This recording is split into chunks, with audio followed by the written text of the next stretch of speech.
আসসালামু আলাইকুম রহমতুল্লাহ। স্নেহের শিক্ষার্থীবৃন্দ, আশা করি আল্লাহ রহমতে ভালো আছো।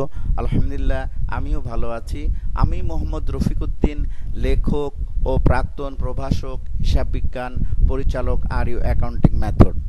স্নেহের শিক্ষার্থীবৃন্দ, আজকে আমাদের ক্লাসের বিষয় এইচএসসি অ্যাসাইনমেন্ট 2021-2022 সালের পরীক্ষার্থীদের জন্য প্রথম সপ্তাহ হিসাব বিজ্ঞান প্রথম পত্র। আমরা আজকে ক্লাস নেব ফার্স্ট পার্ট অফ অ্যাসাইনমেন্ট 1, তার মানে অ্যাসাইনমেন্ট 1-এর ক প্রশ্নের সমাধান করব।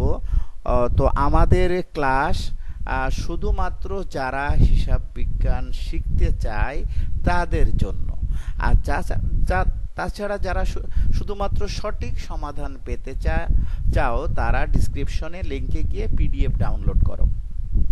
তো স্নেহের শিক্ষার্থীবৃন্দ, আসলে আমি ব্যক্তিগতভাবে 11ই জুন থেকে গ্রামের বাড়িতে থাকার কারণে আমার অ্যাসাইনমেন্টের সমাধান পোস্ট করতে দেরি হলো, এজন্য আমি দুঃখিত। তারপরও ক্লাসটা পোস্ট করা খুবই জরুরি বলে আমি মনে করছি, তাই পোস্ট করছি। তো স্নেহের শিক্ষার্থীবৃন্দ, আসলে আমাদের ক্লাস শুরু করতে আমার প্রথমে একটু ভূমিকা না বললে নয়। সেটা হচ্ছে যে মা যদি সন্তানের জন্য গোশত রান্না করে সেটা না কত স্বাদের, কিন্তু মা রান্না করলেই যে স্বাদ হবে তার কোনো নিশ্চয়তা নাই। কারণ স্বাদযুক্ত রান্না করতে হলে মাকে অবশ্যই দুইটা শর্ত পূরণ করতে হবে। 1 নম্বর, প্রয়োজনীয় উপাদান থাকতে হবে। তার মানে ক নাম্বার, গোশতটা ভালো মানের হতে হবে। 2 নাম্বার হচ্ছে পরিমিত মশলাপাতি থাকতে হবে, প্রয়োজনীয় মশলাপাতি থাকতে হবে। তো তাছাড়া মাকে অবশ্যই একটা পদ্ধতি রান্না করতে হবে, যে সে হোক ভুনা পদ্ধতি বা ঝোল পদ্ধতি। তবে যে পদ্ধতি রান্না করুক না কেন অবশ্যই গোশতটাকে কষাইতে হবে। এখন মা যদি এই শর্ত পূরণ করে রান্না করে তবেই স্বাদযুক্ত হবে, স্মৃতিময় হবে। আর মা যদি শর্ত পূরণ না করে আসলে এটা স্বাদযুক্ত হবে না, স্মৃতিময় হবে না। অন্য কেউ যদি এই দুটো শর্ত পূরণ করে রান্না করে তবেও সেটা স্বাদযুক্ত হবে, স্মৃতিময় হবে। ঠিক একইভাবে আমাদের হিসাব বিজ্ঞান শিখতে গেলেও আমাদের ঠিক ওই ধরনের দুইটা শর্ত পূরণ করতে হবে। 1 নাম্বার হচ্ছে হিসাব বিজ্ঞানের প্রতিটা ধারণা স্পষ্ট থাকতে হবে। কিন্তু বাস্তবে সেই স্পষ্ট কি যথেষ্ট আছে? না, নেই। তো 1 নাম্বার হচ্ছে যে হিসাব বিজ্ঞানের প্রতিটা বিষয় সুস্পষ্ট জ্ঞান দরকার, কিন্তু প্রতিটা বিষয় সুস্পষ্ট নাই। 1 নাম্বার, লেনদেন থেকে হিসাব খাত নির্ধারণ। আমি একটা লেনদেন থেকে দুটো শব্দ নেব, কোন দুটো শব্দ নেব, কেন নেব? উদাহরণস্বরূপ বলা যায়, অফিস কর্মচারী রহিমকে জানুয়ারি মাসের বেতন দেয়া হলো। আমরা লিখছি কি বেতন ডেবিট, নগদ ক্রেডিট। এখানে বেতন শব্দটা স্পষ্ট, ঠিক আছে। কিন্তু দেখুন আরেকটা উদাহরণ, মালিক ব্যক্তিগত প্রয়োজনে 500 টাকা নিল। আমরা লিখছি কি উত্তোলন ডেবিট, নগদ ক্রেডিট। কিন্তু এখানে কি উত্তোলন শব্দটা স্পষ্ট আছে? স্পষ্ট নাই, আমরা হিডেন থেকে নিচ্ছি। তাহলে এখন প্রশ্ন, আমি কখন একটা লেনদেন থেকে স্পষ্ট একটা শব্দ নিয়ে বলবো হিসাব, আর কখন একটা লেনদেন থেকে অস্পষ্ট বা হিডেন থেকে নিয়ে বলবো এটা একটা হিসাব? প্রচলিত পদ্ধতিতে বা বইগুলোতে এর কোনো ব্যাখ্যা বা পদ্ধতি নেই। তাছাড়া তো এখন এ ব্যাপারে এনসিটিভি একটা ভাবনা প্রকাশ করেছে 2012 সালে মাধ্যমিক হিসাব বিজ্ঞান বইতে। সেখানে ওনারা যে ধারণা পেশ করেছেন যে হিসাব চক্রের দ্বিতীয় ধাপ লেনদেন বিশ্লেষণ, এই ধাপ হতে প্রতিটি লেনদেন বিশ্লেষণ করে সংশ্লিষ্ট হিসাব খাত নির্ণয় করা হয়। যেমন যন্ত্রপাতি ক্রয় করা হলো, যন্ত্রপাতি একটি হিসাব, অপর হিসাবটি নগদান। এই যে ওনারা ধারণা প্রকাশ করলেন, কিন্তু এই ধারণাটা বইয়ের কোথাও আর ব্যবহার করলেন না। তাহলে কিভাবে ধারণাটা শিক্ষার্থীরা বুঝতে পারবে? তো আমার কথা হচ্ছে ওনারা ফিল করলেন যে আসলে আমরা লেনদেন থেকে যে সরাসরি জাবেদা করি বা লেনদেন থেকে সরাসরি হিসাব সমীকরণে লেনদেনের প্রভাব করি, তা সাইন্টিফিক নয়, যথার্থ নয়। মাঝখানে আমাদের আরেকটা স্টেপ দরকার, লেনদেন বিশ্লেষণ করা দরকার, যেখান থেকে হিসাব খাত নির্ধারণ করা যাবে। কিন্তু কিভাবে করতে হবে সেটা কিন্তু ওনারা ব্যাখ্যা করেননি। তাহলে এখন প্রশ্ন হচ্ছে আমি কি করেছি? হ্যাঁ, আমি কি করেছি স্নেহ শিক্ষার্থীবৃন্দ, সেটাই আমি দেখাবো যে আসলে আমি কি করেছি। তো স্নেহ শিক্ষার্থীবৃন্দ, আসলে আমরা জানি মানুষের জীবনে প্রতিটা কাজে যেমন উদ্দেশ্য আছে, ব্যবসারও প্রত্যেকটা লেনদেনের পেছনে কোনো না কোনো উদ্দেশ্য থাকে। এই জন্য ব্যবসায় সমস্ত লেনদেনগুলোকে উদ্দেশ্য অনুসারে 15টা শ্রেণীতে ভাগ করা হয়েছে। তো এখন প্রশ্ন হতে পারে, স্যার আপনি কেন ভাগ করলেন? স্নেহ শিক্ষার্থীবৃন্দ, দেখো যে আসলে আসলে আমাদের জীবনের প্রতিটা ক্ষেত্রেই আসলে শ্রেণী বিভাগ আছে। সেটা কেমন? দ্যাট মিনস প্রত্যেকটা ক্ষেত্রে একটা গ্রামার আছে, শৃঙ্খলা আছে। আমি জাস্ট ওই শৃঙ্খলাটাই আমি হিসাব বিজ্ঞানে ট্রান্সফার করে নিয়েছি। কেমন? দেখো, আমরা যখন বাংলা বাক্য ইংরেজি করি তখন আমরা কি করি? আগে টেন্স সিলেক্ট করি এবং ওই টেন্সের ফরম্যাট অ্যাপ্লাই করি। ঠিক একইভাবে একজন ব্যাটসম্যান আগে বল সিলেক্ট করে, তারপর বলের সাথে আচরণ করে। একইভাবে একজন নামাজি আগে নামাজের নিয়ত ঠিক করে, তারপর দ্যাট মিনস নামাজের পরিচয় নির্ধারণ করে, তারপর সেই অনুসারে নামাজ পড়ে। একইভাবে আমরা রাস্তায় চলার সময় একজন মানুষের আসলে পরিচয় অনুসারে আমরা আচরণ করি। তার মানে আমাদের এখানে প্রত্যেকটা জিনিসেরই আসলে প্রথমে আগে পরিচয় নির্ধারণ, তারপরে আচরণ। তাহলে কার কি পরিচয় এটা আমাদেরকে জানতে হয়। কোন বলের কি পরিচয়, কোন নামাজের কি পরিচয়, কোন বাক্যের কি পরিচয়। ঠিক একইভাবে আমাদের ব্যবসার লেনদেনগুলোকে লেনদেন থেকে সরাসরি একই সুরে একই পদ্ধতিতে হিসাব খাত নির্ধারণ করতে আমাদের ব্যবসার লেনদেনগুলোকে 15টা শ্রেণীতে ভাগ করা হয়েছে। এটাকে বলা হচ্ছে উদ্দেশ্য অনুসারে লেনদেনের শ্রেণীবিভাগ। উদ্দেশ্য অনুসারে লেনদেনের শ্রেণীবিভাগ। তো এখন এটা আমাদেরকে মাথায় নিতে হবে। এটা কি মাথায় নেওয়া সম্ভব? অবশ্যই সম্ভব। শ্রেণীর শিক্ষার্থীবৃন্দ, আমি বুদ্ধি হওয়ার পর থেকেই ব্যক্তিগতভাবে খেয়াল করেছি যে আমার বাপ চাচারা 6 ভাই ছিল। তো দেখা যাচ্ছে যিনি সবচেয়ে সিনিয়র ওনাকে বলা হতো বড় চাচা, তারপরে মেজো চাচা, তারপরে সেজো চাচা, নোয়া চাচা, ফুল চাচা, ছোট চাচা। দ্যাট মিনস তো আমার মাথায় চিন্তা আসতো কি ব্যাপার, এই নামগুলো কেন? বলা তো যেতে পারতো লম্বা চাচা, বেটে চাচা, খাটো চাচা, মোটা চাচা, পাতলা চাচা। না, এটা যদি বলা হতো তাহলে অবশ্যই তারা মাইন্ড করতো এবং বিশৃঙ্খলা সৃষ্টি হতো। এই জন্য কি প্রাকৃতিকভাবে কি চমৎকার একটা শৃঙ্খলা বা গ্রামার, যে তাদেরকে বয়সের ক্রম অনুসারে নাম দেয়া হয়েছে, কার কোনো এখানে কিছু মনে করার নেই। ঠিক একইভাবে ব্যবসার লেনদেনগুলো আমরা উদ্দেশ্য অনুসারে 15টা শ্রেণীতে ভাগ করেছি এবং একইভাবে সিরিয়াল করা হয়েছে। তা আমরা এটা আলোচনা করছি যে এক, মূলধন আনানোর জন্য ব্যবসা করতে গেলেই আমাদেরকে প্রথমে মূলধন আনতে হবে। আমার পরিচয় যাই হোক না কেন, মূলধন ছাড়া ব্যবসা করার চিন্তা কখনোই করা যায় না। 1 নম্বর মূলধন আনতে হবে। তা আমি সকালবেলা 10 লাখ টাকা নিয়ে বাইর হলাম ব্যবসা শুরু করার জন্য। তো টাকা নিয়ে বাইর হলেই কি ব্যবসা হয়ে যাবে? না, আমার ব্যবসা করার জন্য একটা স্পেস লাগবে, একটা জায়গা লাগবে, একটা পজিশন লাগবে। তাহলে আমি ব্যবসা যে এলাকায় করব সেখানে একটা সুন্দর প্লেসে, সাধারণত একটা মার্কেটেই একটা রুম ভাড়া করা হয়। আর একটা রুম ভাড়া করতে গেলে অবশ্যই কয়েক মাসের ভাড়া অগ্রিম দিতে হবে। দ্যাট মিনস ব্যবসার দ্বিতীয় লেনদেন যেটা হবে সেটা অগ্রিম ভাড়া প্রদান। তার মানে ব্যবসার দ্বিতীয় লেনদেনটা হবে যে উদ্দেশ্যে, সেটা হচ্ছে অগ্রিম ভাড়া প্রদান, অগ্রিম খরচের জন্য। ঠিক তারপর আমি রুম ভাড়া করলাম, রুমটাকে অবশ্যই আমাকে সজ্জিত করতে হবে। রুমটাকে আমার যে যেমন ব্যবসা করবে তার ব্যবসা প্রতিষ্ঠানকে ঠিক সেইভাবে সজ্জিত করতে হবে। সুতরাং এক এক ব্যবসায়ীর এক এক ধরনের সজ্জিত করার কারণে এক এক ধরনের সম্পত্তি ক্রয় করতে হবে। তার মানে আমাদেরকে ব্যবসা ওই রুমকে সজ্জিত করার জন্য অবশ্যই কিছু সম্পত্তি কিনতে হবে। তার মানে ব্যবসার যে দ্বিতীয় লেনদেন হবে সম্পত্তি ক্রয়ের জন্য, সম্পত্তি ক্রয়ের জন্য। তাহলে এই তিনটা লেনদেনের মাধ্যমে আসলে ব্যবসার আন্তঃগঠন হয়ে যাবে। এক, মূলধন আনয়নের জন্য; দুই, অগ্রিম খরচের জন্য; তিন, সম্পত্তি ক্রয়ের জন্য। তাহলে আন্তঃগঠন হয়ে গেল। এবার কি করব? আমি যদি ধরি আমি ক্রয় বিক্রয়কারী প্রতিষ্ঠানে ব্যবসা করব, তাহলে আমাকে পণ্যদ্রব্য ক্রয় করতে হবে। ক্রয় হচ্ছে ব্যবসা প্রতিষ্ঠানে সবচেয়ে বড় খরচের নাম। সেটা শিক্ষার্থীবৃন্দ, আমরা কিছুক্ষণ পর আলোচনায় আমরা আয় খরচ দায় সম্পত্তি অবশ্যই চিনে নেব, কারণ এটা এই আয় খরচ দায় সম্পত্তি ব্যবসার হাত পা চোখ কান। সুতরাং এগুলো তো অবশ্যই আমাদের চিনে নেওয়া অতি জরুরি।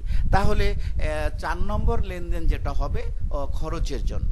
তাহলে আমি পণ্য ক্রয় করলাম, এটা খরচ। পণ্য ক্রয় করে আনতে যে গাড়ি ভাড়া দিলাম, ক্রয় পরিবহন দিলাম, এটাও খরচ। আবার এই পণ্য ক্রয়ে যাতে জনসাধারণ আকৃষ্ট হয় যে জন্য বিজ্ঞাপন দিলাম, এটাও খরচ। তার মানে ব্যবসার চতুর্থ যে লেনদেন হবে খরচের জন্য। তারপর আমি পণ্য ক্রয় করে নিয়ে ব্যবসা নিয়ে আসলাম। স্বাভাবিকভাবে প্রথমে আমার আত্মীয় স্বজন, ফ্রেন্ড সার্কেলের ভিতর থেকে কেউ কোন জিনিস কিনতে আসবে, তাদের কাছে আমি বিক্রি করব। আর বিক্রি হচ্ছে ব্যবসার হচ্ছে পরিচালনা আয়, প্রধান আয়। তাহলে আমি পঞ্চম যে লেনদেনটি যে উদ্দেশ্য হবে সেটা হচ্ছে আয়ের জন্য। 5, আয়ের জন্য। তারপরে আমি যে বিক্রি করলাম কিছু নগদে, কিছু বাকিতে। তো আমি যাদের কাছে বাকিতে বিক্রি করলাম তাদের কাছে আমি টাকা পাবো, তাদেরকে বলা হয় প্রাপ্য হিসাব। সনাতন নাম হচ্ছে দেনাদার। তো আমার তার মানে ষষ্ঠ যে লেনদেনটি হবে যে প্রাপ্য অর্থ আদায়ের জন্য, প্রাপ্য অর্থ আদায়ের জন্য। তো আদায় করার পর কি করতে হবে? আমার কাছে আবার যারা টাকা পায় তাদেরকে পরিশোধ করতে হবে। দ্যাট মিনস 7, দায় পরিশোধের জন্য। এখন দায় কিভাবে সৃষ্টি হয়েছিল? আমি যে 3 সম্পত্তি ক্রয় করেছিলাম, 4 পণ্য ক্রয় করেছিলাম, তারপরে বিজ্ঞাপন দিয়েছিলাম, সেখানে কোনো কারণে বাকি থাকতে পারে। আর বাকিতে কোনো কিছু ক্রয় করার কারণে সে হচ্ছে হোক পণ্যদ্রব্য ক্রয় বা হোক সেবা ক্রয় বা সম্পত্তি ক্রয়, যে কোনো ক্রয় বাকিতে হলেই আমার দায় সৃষ্টি হবে। আর আমি প্রাপ্য অর্থ আদায় করার পরে আমার দায়িত্ব হবে দায় পরিশোধ করা। 7, দায় পরিশোধের জন্য। তো শ্রেণীর শিক্ষার্থীবৃন্দ, এই 7টা মনে রাখা খুবই সহজ। কারো পক্ষে এই 7টা এলোমেলো করার কোনো সুযোগ নেই। এই 7টা একেবারে সায়েন্টিফিক। 1, মূলধন আনার জন্য; 2, অগ্রিম খরচের জন্য; 3, সম্পত্তি ক্রয়ের জন্য; 4, খরচের জন্য; 5, আয়ের জন্য; 6, প্রাপ্য অর্থ আদায়ের জন্য; 7, দায় পরিশোধের জন্য। তারপরে 8, উত্তোলনের জন্য। মালিক ব্যক্তিগত প্রয়োজনে ব্যবসা হতে কোনো আর্থিক সুবিধা গ্রহণ করলে তাকে উত্তোলন বলে। তো মালিক তো ব্যবসা করে তার ব্যক্তিগত সমস্যা সমাধান এবং ব্যক্তিগত সমৃদ্ধির কারণে। সুতরাং ব্যবসায় যে লাভ হবে অবশ্যই মালিক তার প্রয়োজনে ব্যবসা থেকে তুলে নেবে, আর্থিক সুবিধা গ্রহণ করবে। সে 8, উত্তোলনের জন্য। তারপরে 9, ঋণ গ্রহণের জন্য। ব্যবসার যে আর্থিক প্রয়োজন মেটাতে মালিক যদি ব্যর্থ হয় বা অনিচ্ছা পোষণ করে ব্যক্তিগত টাকা বিনিয়োগ করতে, তাহলে ব্যবসা স্বাভাবিকভাবে অন্য কোথাও থেকে ঋণ গ্রহণ করবে। তাহলে 9, ঋণ গ্রহণের জন্য। তাহলে শ্রেণীর শিক্ষার্থীবৃন্দ, এইভাবে 15টা আমরা প্রথম 7টা মনে রাখা একেবারেই সহজ। তারপরে শেষের কয়টাও সায়েন্টিফিক। যেমন আমি 9 পর্যন্ত বললাম। 10, সম্পত্তি বিক্রয়ের জন্য; 11, অনার্জিত আয়ের জন্য; 12, ব্যাংক সঞ্চালনের জন্য; 13, অগ্রিম খরচ উত্তীর্ণ হওয়ার জন্য। শেষের 3টাও মনে রাখা একেবারেই সহজ। তার মানে মাস শেষে দেখা যাচ্ছে আমি যে অগ্রিম ভাড়া দিয়েছি 1 মাসের সেবা যে নেওয়া হয়ে গেল, 1 মাস যে আমি রুম ব্যবহার করলাম, 1 মাসের ভাড়া উত্তীর্ণ হয়ে যাবে। 13, অগ্রিম খরচ উত্তীর্ণ বা সম্পত্তি ব্যবহারের জন্য। 14, অনার্জিত আয় অর্জিত হওয়ার জন্য। তার মানে আমি মাসে চলতি মাসের যে কোনো এক সময় যদি আমি কারো কাছ থেকে অগ্রিম টাকা নিয়ে থাকি ভবিষ্যতে পণ্য বিক্রি করার জন্য বা সেবা প্রদানের উদ্দেশ্যে, তাহলে সেটাকে অনার্জিত আয় বলে। সেই আমি যদি এখন সেবা দিয়ে ফেলাই বা পণ্য দিয়ে ফেলাই আমার ক্রেতাকে, যার কাছ থেকে অগ্রিম নিয়েছিলাম, সেটাকে বলা হয় অনার্জিত আয় অর্জিত। 14 অনার্জিত আয় অর্জিত হওয়ার জন্য, 15 নোট প্রত্যাখ্যানের জন্য। তো এই 15টা আমরা একটু সিরিয়াসলি ফলো করলে এটা সিরিয়াল মনে রাখা সম্ভব। তো শ্রেণীর শিক্ষার্থীবৃন্দ, এরপরে আমরা বুঝলাম যে আসলে ব্যবসার যে লেনদেনগুলো হয় সেটা 15টা শ্রেণীতে ভাগ করা হয়েছে এবং সেই 15টার ধারাবাহিকতা বললাম। এই 15টা আসলে আসলে মনে রাখা ইজিলি সম্ভব, কারণ আমরা যদি মনে করি যে এই 15টা দিয়ে আমার হিসাব বিজ্ঞান আমি কন্ট্রোল করব, এইটা দিয়ে আমি হিসাব বিজ্ঞান শিখতে পারবো, তাহলে মাথাকে যদি এই কমান্ড দেওয়া হয় যে হ্যাঁ এটা আমার অবশ্যই দরকার, মাথা অবশ্যই এটা মনে রাখবে ইনশাল্লাহ। এরপরে আমরা দেখব যে এটা আমাদের কি কাজে লাগবে। হ্যাঁ শ্রেণীর শিক্ষার্থীবৃন্দ, এখান থেকেই আমরা পদ্ধতিগতভাবে লেনদেন থেকে হিসাব খাত নির্ধারণ করতে পারবো এবং উক্ত হিসাব খাত দ্বারা ব্যবসা আর্থিক অবস্থার উপর কি প্রভাব পড়ে সেগুলোও আমরা শিখতে পারবো।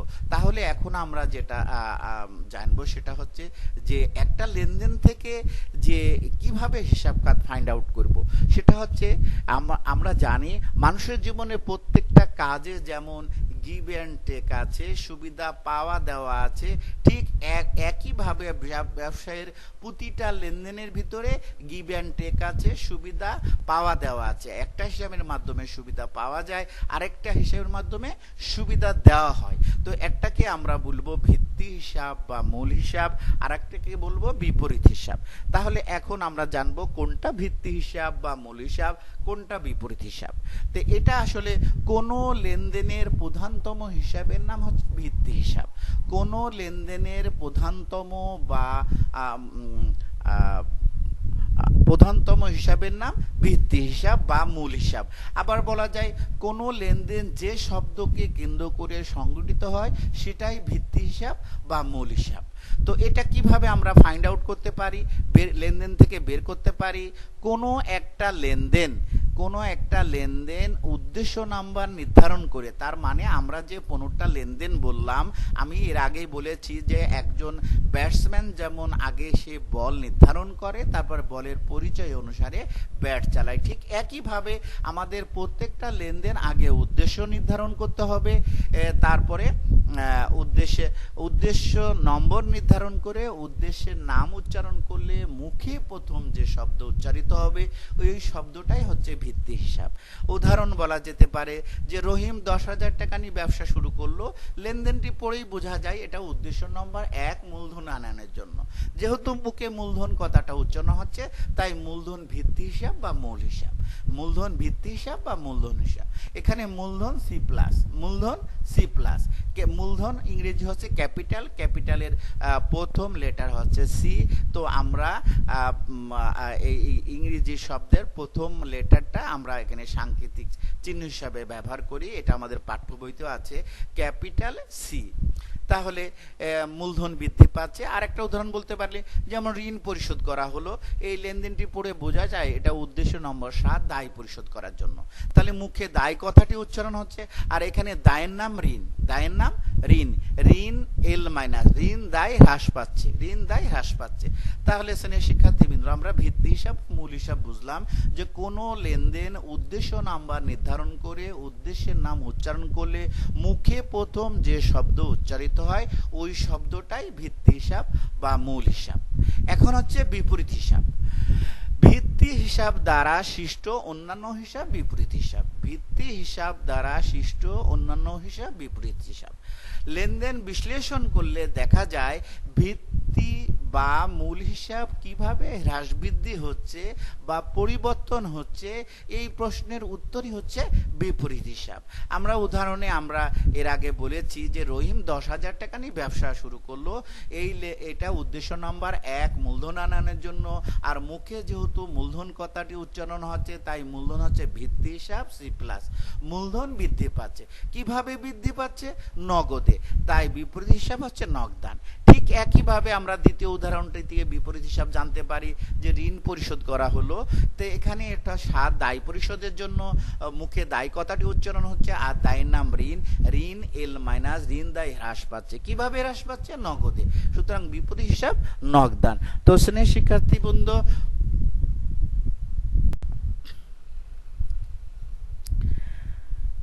শিক্ষার্থীবৃন্দ, আমরা যে উদ্দেশ্য অনুসারে লেনদেনের শ্রেণী বিভাগ জানলাম, তা আসলে উদ্দেশ্য অনুসারে লেনদেনের যে শ্রেণী বিভাগ, সেটা আসলে কিভাবে কন্ট্রোল হবে। তো শ্রেণীর শিক্ষার্থীবৃন্দ, সেটা কন্ট্রোল করার জন্য আমার বইতে যে ব্যবস্থা করা হয়েছে যে উদ্দেশ্য অনুসারে লেনদেনের শ্রেণী বিভাগের অনুশীলনী। দ্যাট মিনস এখানে কয়েকটা অঙ্ক দেওয়া আছে, যার মাধ্যমে আমরা এখানে প্র্যাকটিস করে নিতে পারি। যেমন এখানে 1-15 টপিকসে ক নাম্বার, যেমন প্রথমে 1 আসবাবপত্র ক্রয় করা হলো, উদ্দেশ্য নাম্বার 3 উদ্দেশ্য নাম সম্পত্তি ক্রয়ের জন্য। ঠিক একইভাবে যেমন প্রথম অঙ্কটা 19টা লেনদেন দেওয়া হয়েছে। তারপরে খ নাম্বারেও 19টা লেনদেন দেওয়া হয়েছে। গ নাম্বারেও 19টা লেনদেন দেওয়া হয়েছে এবং এই তিনটি অঙ্কেরই সমাধান দেওয়া আছে। এবং সত্যিকার অর্থে এখানে 15টা লেনদেনই, 15টা উদ্দেশ্যই একাধিকবার ব্যবহার করা হয়েছে, যাতে আমাদেরকে পরবর্তীতে যে বইয়ের যে অঙ্কই করতে যায় যেন আমাদের উদ্দেশ্য নম্বর এবং উদ্দেশ্যের নাম নির্ধারণ করতে বেগ পেতে না হয়। তাহলে আমাদের এই 3টা অনুশীলনী অবশ্যই একাধিকবার করে নিতে হবে। তাহলে এখন আমাদের আলোচ্য বিষয় যে এখানে আমরা কি জানলাম? আমরা উদ্দেশ্য অনুসারে লেনদেনের শ্রেণী বিভাগ জানলাম এবং সেখান থেকে দুটো হিসাব খাত কিভাবে নির্ধারণ করব সেটা আমরা জানতে পারলাম। এখন হচ্ছে যে লেনদেন বিশ্লেষণ দেখব যে আসলে এনসিটিভি যে 2012 সালে মাধ্যমিক হিসাব বিজ্ঞান বইতে যে হিসাব খাত, লেনদেন থেকে হিসাব খাত নির্ধারণ করার জন্য যে ধারণা দিয়েছেন, সেই ধারণাটা আমরা যথার্থ ব্যবহার করব। কারণ আসলে এনসিটিভি যদিও ধারণাটা দিয়েছে 2012 সালে, আসলে সত্যিকার অর্থে আমার 2011 সালে যে উচ্চ মাধ্যমিক হিসাব বিজ্ঞান প্রথম পত্র বই ছিল এবং অনার্স ফার্স্ট ইয়ারে প্রিন্সিপাল অ্যাকাউন্টিং বই ছিল, আমার দুটো বইতেই আসলে সেখানে লেনদেন বিশ্লেষণ করা ছিল যথার্থভাবে। তবে ওটার হেডিং ছিল নিয়ন্ত্রণ তালিকা। তো সিনিয়র শিক্ষার্থীবৃন্দ, এখন আমরা এই লেনদেন বিশ্লেষণটা আসলে সত্যিকার অর্থে কিভাবে করলে আমরা সহজে আমরা লেনদেন থেকে হিসাব খাত নির্ধারণ করতে পারবো এবং উক্ত হিসাব খাত দ্বারা ব্যবসার আর্থিক অবস্থার উপর কি প্রভাব পড়ে সেটা সহজে নির্ধারণ করতে পারবো। তাহলে আমরা এটা এখন দেখবো ইনশাল্লাহ যে লেনদেনগুলো কিভাবে বিশ্লেষণ করব। তা আমরা ইতিপূর্বে জানলাম যে আসলে লেনদেন বিশ্লেষণ করার জন্য আসলে 3টা ধাপ। প্রথম ধাপে আমাকে উদ্দেশ্য নির্ধারণ করতে হবে, দ্বিতীয় ধাপে হচ্ছে ভিত্তি হিসাব, তৃতীয় ধাপে হচ্ছে বিপরীত হিসাব। তাহলে কি করতে হবে? প্রথমে একটা লেনদেন পড়ে প্রথমে উদ্দেশ্য নির্ধারণ করতে হবে। যেমন আমি উদাহরণস্বরূপ বলতে পারি যে মিস্টার নোমান নগদ 1,10,000 টাকা নিয়ে ব্যবসা শুরু করলেন। তাহলে এটা হচ্ছে উদ্দেশ্য নম্বর 1, মূলধন আনানোর জন্য। আর যেহেতু মুখে মূলধন কথাটি উচ্চারণ হচ্ছে, তাই ভিত্তি হিসাব হচ্ছে মূলধন। আর মূলধন হচ্ছে ভিত্তি হিসাব, আর মূলধনের পরিচয় মূলধন নিজেই হিসাব। তার মানে ভিত্তি হিসাবের নিচে 3টা কলাম আছে, বিপরীত হিসাবের নিচেও 3টা কলাম আছে। ভিত্তি হিসাব যেমন প্রথমে হিসাবের নাম, তারপর হিসাবের শ্রেণী, তারপর প্রভাব, ঠিক একইভাবে বিপরীত হিসাবের নিচেও 3টা কলাম, হিসাবের নাম, হিসাবের শ্রেণী, প্রভাব। তো শ্রেণীর শিক্ষার্থীবৃন্দ, আমরা প্রথম 1 নম্বর যেটা আলোচনা করছি যে মিস্টার নোমান নগদ 1,10,000 টাকা নিয়ে ব্যবসা শুরু করলেন। এটা প্রথম ধাপই হচ্ছে উদ্দেশ্য নির্ধারণ। তাহলে এক মূলধন আনার জন্য মুখে মূলধন কথাটি উচ্চারণ হচ্ছে, তাই ভিত্তি হিসাব মূলধন, আর মূলধন হিসাবের নাম আর হিসাবের শ্রেণী মূলধন, এবং সি প্লাস মূলধন বৃদ্ধি পাচ্ছে। তাহলে ভিত্তি হিসাব মূলধন যা বৃদ্ধি পাচ্ছে, মূলধন বৃদ্ধি পাচ্ছে। কিভাবে বৃদ্ধি পাচ্ছে? নগদে। তাহলে নগদান হিসাবের না বিপরীত হিসাব হচ্ছে নগদান, আর নগদান হচ্ছে সম্পদ, আর নগদ সম্পদ বৃদ্ধি পাচ্ছে, এ প্লাস নগদ সম্পদ বৃদ্ধি পাচ্ছে। তার মানে লেনদেন বিশ্লেষণ করতে গেলে আমাদের এখানে 8টি বিষয় আমাদের মাথায় নক করতে হবে। 8টি বিষয়, 1 2 3 4 5 6 7 8। তো স্নেহ শিক্ষার্থীবৃন্দ, তাহলে আমি আরেকটা আলোচনা করে আমি অন্য জায়গায় যাব। তো সেটা হচ্ছে নগদ না যে আমরা বাকিতে যেতে পারি। যেমন 9, জাফর নিকট 5,000 টাকার পণ্য ধারে বিক্রি করা হয়েছে 9 নাম্বার, 9 তারিখ। তাহলে যে ধারে বিক্রয় করি আর নগদে বিক্রি করি, এটা হচ্ছে 5 আয়ের জন্য। উদ্দেশ্যের নাম আয়ের জন্য। যেহেতু মুখে আয় কথাটি উচ্চারণ হচ্ছে, এখানে আয়ের নাম বিক্রয়। আর বিক্রয় যেহেতু আয়, বিক্রয় হিসাবের শ্রেণী হচ্ছে আয়ের সাংকেতিক জন্য আর প্লাস, তার মানে বিক্রয় আয় বৃদ্ধি পাচ্ছে। কিভাবে বৃদ্ধি পাচ্ছে? বাকিতে। কারণ এখানে বলা আছে জাফরের নিকট এত টাকার পণ্য ধারে বিক্রি করা আছে। এখানে যদি ধার উল্লেখ না থাকতো তবু বাকিতে হতো, কারণ এখানে নগদ কথাটা বলা নেই এবং নাম দেওয়া আছে। তার মানে যদি আমরা বিক্রি করার সময় ধারে লেখা থাকে বা ধারে না লেখা থাকে, নাম দেয়া থাকে, নগদ উল্লেখ না থাকে, তাহলে অবশ্যই বাকিতে গণ্য করতে হবে। তাহলে বিক্রয় বৃদ্ধি পেল কিভাবে? বাকিতে। আর বাকিতে কোনো কিছু বিক্রি করলে প্রাপ্য হিসাব সম্পদ সৃষ্টি হয়। তার মানে আমি যে বাকিতে বিক্রি করলাম, যার কাছে বিক্রি করলাম, তার কাছে ভবিষ্যতে আমি টাকা পাবো, এটা হচ্ছে প্রাপ্য হিসাব। আমি যাদের কাছে টাকা পাবো সেটা হচ্ছে প্রাপ্য হিসাব মানে পাবো। প্রাপ্য হিসাব সম্পদ এ প্লাস, প্রাপ্য হিসাব সম্পদ বৃদ্ধি পাচ্ছে। তো শ্রেণীর শিক্ষার্থীবৃন্দ, আমরা যদি এই লেনদেন বিশ্লেষণ এখান থেকে যথার্থভাবে করে নিই, এই যে লেনদেন বিশ্লেষণ আমাদের হিসাব বিজ্ঞানের সবচেয়ে গুরুত্বপূর্ণ অংশ। লেনদেন বিশ্লেষণ পদ্ধতিগতভাবে হিসাব বিজ্ঞান শেখার জন্য সবচেয়ে গুরুত্বপূর্ণ অংশ, যা থেকে স্বাধীনভাবে সরাসরি লেনদেন থেকে হিসাব খাত নির্ধারণ করা যায় এবং উক্ত হিসাব খাতগুলো ব্যবসার আর্থিক অবস্থার কি প্রভাব পড়ছে সেটাও জানা যায়। এবং সত্যিকার অর্থে পদ্ধতিগতভাবে হিসাব বিজ্ঞান শেখার জন্য লেনদেন বিশ্লেষণ সবচেয়ে গুরুত্বপূর্ণ অংশ। এবং আমরা যে এনসিটিবি দিয়ে 2013 সালে মাধ্যমিক হিসাব বিজ্ঞান সৃজনশীল করাকালীন লেখকদের উদ্দেশ্যে সিলেবাসে সুস্পষ্ট লিখেছেন যে কি শিখাতে হবে তার উপর গুরুত্ব না দিয়ে কিভাবে শিখাতে হবে তার উপর গুরুত্ব দিতে হবে। কিন্তু দুঃখজনক হলেও সত্য, সেই 2013 সালে বক্তব্যটা দেওয়া হয়েছে, এখন 2021 সাল অদ্যাবধি কোনো একটা বইতে কিভাবে হিসাব বিজ্ঞান শিখতে হবে তা কিন্তু কেউ বলেনি। তো আসলে কিভাবে শিখতে হবে? হ্যাঁ, সেই লেনদেন বিশ্লেষণের মাধ্যমে শিখতে হবে। এই লেনদেন বিশ্লেষণ এনসিটিবি 2012 সালে মাধ্যমিক হিসাব বিজ্ঞান বইতে ধারণা পেশ করেছেন, কিন্তু কিভাবে বিশ্লেষণ করতে হবে সেটা দেখাননি। কেন দেখাননি সে আলোচনা আমার ধারণার বাইরে কেন করেননি।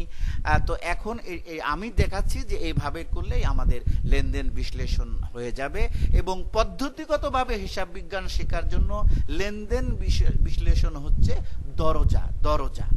ওকে সেশনের শিক্ষার্থীবৃন্দ, আমরা আসলে লেনদেন বিশ্লেষণ কিভাবে করতে হবে এবং লেনদেন বিশ্লেষণের গুরুত্ব কি সেটা আমরা জানলাম। সেশনের শিক্ষার্থীবৃন্দ, আসলে আমি অনেকক্ষণ আলোচনা করছি, এর মাধ্যমে আমি আসলে বাংলাদেশের প্রেক্ষাপটে আসলে হিসাব বিজ্ঞান শেখার কি অবস্থায় একটুখানি তুলে ধরছি। সেশনের শিক্ষার্থীবৃন্দ, আমরা জানি যারা আমরা হিসাব বিজ্ঞান নিয়ে পড়াশোনা করি বা ব্যবসা শিক্ষা নিয়ে পড়াশোনা করি, তাদের একটা সবচেয়ে খুব একটা মানে গুরুত্বপূর্ণ লক্ষ্য যে সিএ পড়া। সেই সিএ পড়ার অবস্থা কি? আসলে বাংলাদেশে বিগত 50 বছরে মাত্র 2000-এর মতো তালিকাভুক্ত হয়েছে সিএ হিসাবে। বিগত 50 বছরে 2000 মতো তালিকাভুক্ত হয়েছে, কিন্তু বাংলাদেশে দরকার হচ্ছে 28,000। বাংলাদেশে গভর্নমেন্ট সেক্টরে সিএ প্রয়োজন 10,000 এবং নন গভর্নমেন্ট প্রতিষ্ঠানে সিএ দরকার 18,000, মোট 28,000। কিন্তু বিগত 50 বছরে তালিকাভুক্ত হয়েছে 2000-এর মতো। তার ভিতরে কয়েকশো বিদেশে আছে, কয়েকশো মারা গিয়েছে এবং সত্যিকার অর্থে অ্যাক্টিভ আছে 1000। যেখানে আমাদের দরকার 28,000, আমাদের অ্যাক্টিভ আছে 1000। এবং কেন এই অবস্থা, কেন এই করুণ দশা? মূলত হিসাব বিজ্ঞানে বেসিক ক্লিয়ার হচ্ছে না বলেই এই অবস্থা। হিসাব বিজ্ঞান শেখার জন্য যেভাবে বেসিক ক্লিয়ার হওয়া দরকার সেভাবে হচ্ছে না বলেই এই অবস্থা। আর ইংরেজি সমস্যা আছে, কিন্তু ইংরেজি সমস্যাটা মেজর নয়, কারণ আমার বেশ কয়েকজন ছাত্র সিএ পড়তেছে এবং তারা বেশ ভালো অবস্থানে আছে। 3টা স্টুডেন্ট সরাসরি 3 ফার্মের ম্যানেজার। তো তাদের কাছ থেকে জেনেছি, তাদের কাছ থেকে আমার কন্টিনিউ তাদের সাথে যোগাযোগ আছে যে স্যার আসলে বেসিক ক্লিয়ার না, এটা হচ্ছে মূল সমস্যা। আর ইংরেজি আসলে অ্যাভারেজ একটা মান দরকার হয়, যেটা একটা মোটামুটি মনের ভাব প্রকাশ করতে পারলে হলো। কারণ আমি তো আর ইংরেজি সাহিত্য নিয়ে পড়াশোনা করছি না যে আমাদের গ্রামেটিক্যাল একেবারে 100% কারেক্ট হতে হবে। তো সিনিয়র শিক্ষার্থীবৃন্দ, আমরা আসলে জানলাম সিএ পড়ার অবস্থা কি। সিনিয়র শিক্ষার্থীবৃন্দ, আমরা এখন জানব যে আসলে ব্যবসার লেনদেন থেকে কিভাবে আয়, খরচ, দায়, সম্পত্তি এগুলো চিনে নিতে পারি। তো সিনিয়র শিক্ষার্থীবৃন্দ, আসলে হ্যাঁ, বইতে অলরেডি দেওয়া হয়েছে যে কোনগুলো আয়, কোনগুলো খরচ, কোনগুলো সম্পত্তি, কোনগুলো দায়, এগুলোর সংজ্ঞা এগুলো দেওয়া হয়েছে। কিন্তু আসলে এইগুলো, এই যে খরচের তালিকা, আয়ের তালিকা, সব কিছু তালিকা দিয়ে সংজ্ঞা দিয়ে 100% আসলে বোঝা হয় না। এর জন্য আমাদের আসলে আয়, খরচ, দায়, সম্পত্তি কিভাবে কোথা থেকে মানে উৎপত্তি হচ্ছে সেটা আমাদের জানা আবশ্যক। তো এটা আসলে নতুন কোনো ধারণা নয়, যদিও আমি হেডিংটা দিয়েছি হিসাব সমূহের উৎস, কিন্তু আসলে পুরাতন জিনিসই নতুন আদলে দেখা হচ্ছে। সেটা আমরা জানি, ব্যবসার যে লেনদেন সংগঠিত হয় সেই লেনদেনগুলো দুই ধরনের। ব্যবসার যে লেনদেনগুলো সাধারণভাবে সংগঠিত হয় দুই ধরনের, প্রাপ্তি সংক্রান্ত আর প্রদান সংক্রান্ত। মূলত প্রাপ্তি সংক্রান্ত, প্রদান সংক্রান্ত। তো শ্রেণীর শিক্ষার্থীবৃন্দ, এর আগে আমরা যে উদ্দেশ্য অনুসারে লেনদেনের শ্রেণী বিভাগ আলোচনা করেছি, সেখানে আমরা জেনেছি উদ্দেশ্য অনুসারে ব্যবসার লেনদেনগুলোকে 15টা শ্রেণীতে ভাগ করা হয়েছে। এখন সেই 15টাকে অ্যানালাইসিস করলে আমরা বুঝতে পারবো যে কোনগুলো প্রাপ্তি সংক্রান্ত, আর কোনগুলো প্রদান সংক্রান্ত, আর কোনটা অনগদ সংক্রান্ত। দ্যাট মিনস ব্যবসার সমস্ত লেনদেনগুলোকে, সাধারণভাবে সংগঠিত সমস্ত লেনদেনগুলোকে 3টা শ্রেণীতে ভাগ করা হয়েছে। 1 প্রাপ্তি সংক্রান্ত, 2 প্রদান সংক্রান্ত, আর 3 অনগদ সংক্রান্ত। তাহলে আমরা ইতিপূর্বে জেনেছি 1 মূলধন আনয়নের জন্য এটা প্রাপ্তি, তারপরে 2 অগ্রিম খরচের জন্য এটা প্রদান, 3 সম্পত্তি ক্রয়ের জন্য এটা প্রদান, 4 খরচের জন্য এটাও প্রদান, 5 আয়ের জন্য এটা প্রাপ্তি। 6 প্রাপ্য অর্থ আদায়ের জন্য, এটা প্রাপ্তি। 7 দায় পরিশোধের জন্য, এটা প্রদান। 8 উত্তোলনের জন্য, এটাও প্রদান, কারণ মালিক ব্যবসা থেকে টাকা তুলে নিয়ে যায়, ব্যবসা থেকে আমরা টাকা দিই। দ্যাট মিন্স আমি সব সময় আমি মনে করব আমি নিজেই ব্যবসা, অথবা আমি ব্যবসার অ্যাকাউন্টেন্ট, আমি নিজেই ব্যবসা মনে করলে সবচেয়ে উত্তম। কারণ আমরা হিসাব বিজ্ঞানে যে কতগুলো নীতি মেনে চলে সেটা আসলে থিওরিটিক্যাল আলোচনা।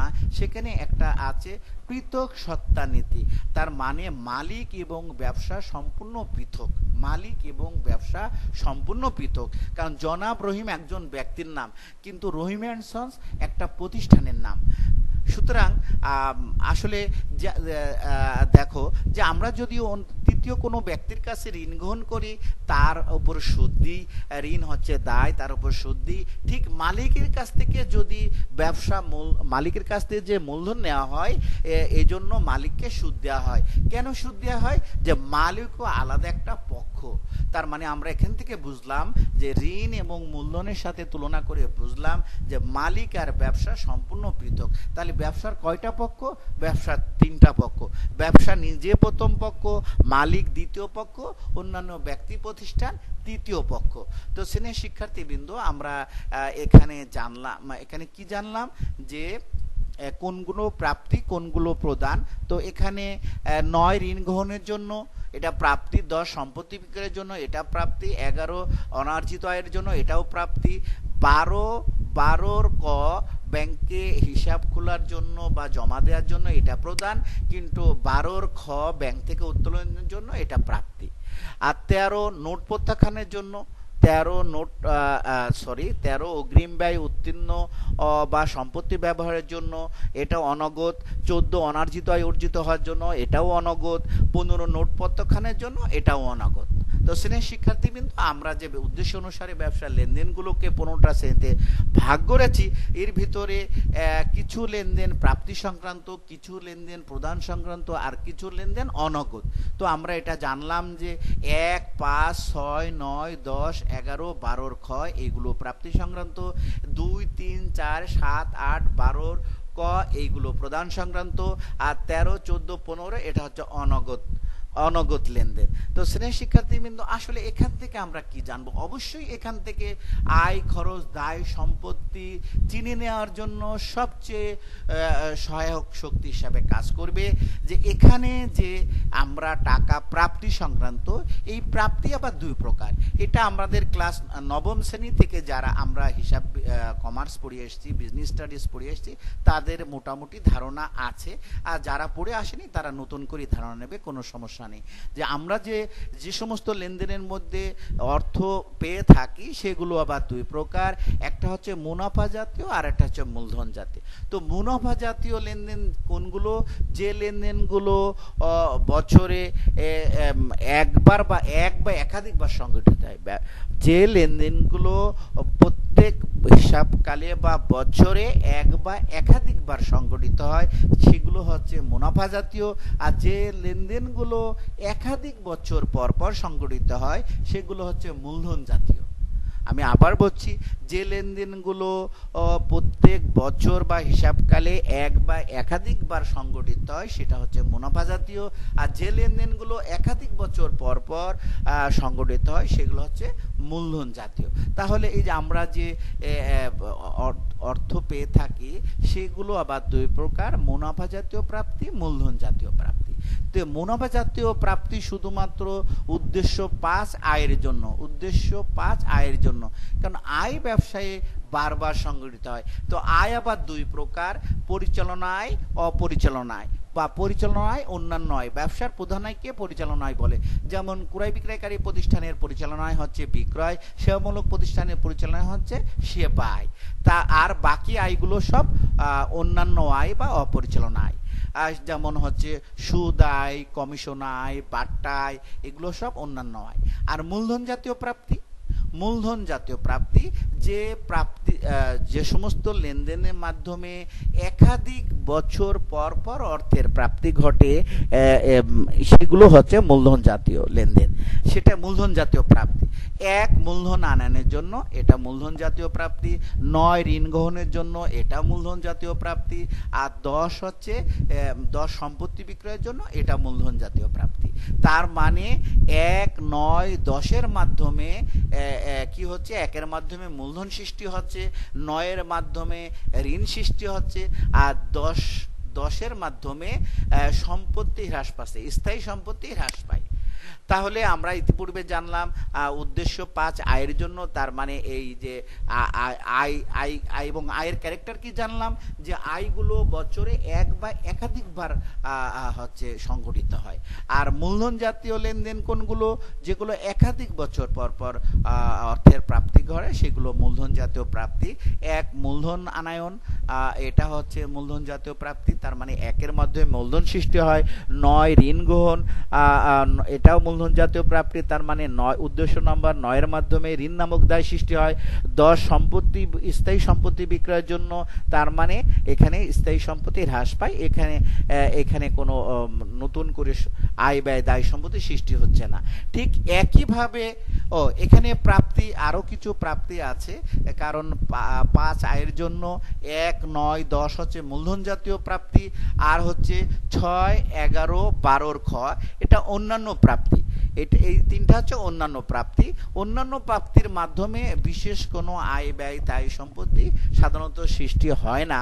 তারপরও এখানে যেমন 6, প্রাপ্য অর্থ আদায়, এখানে নতুন কোনো আয় ব্যয় দায় সম্পত্তি সৃষ্টি হচ্ছে না, কারণ প্রাপ্য হিসাব তো আসলে আমি যখন 5 আয়ের জন্য বাকিতে সেবা দিচ্ছি বা বিক্রি করছি, তখনই প্রাপ্য হিসাব সৃষ্টি হচ্ছে।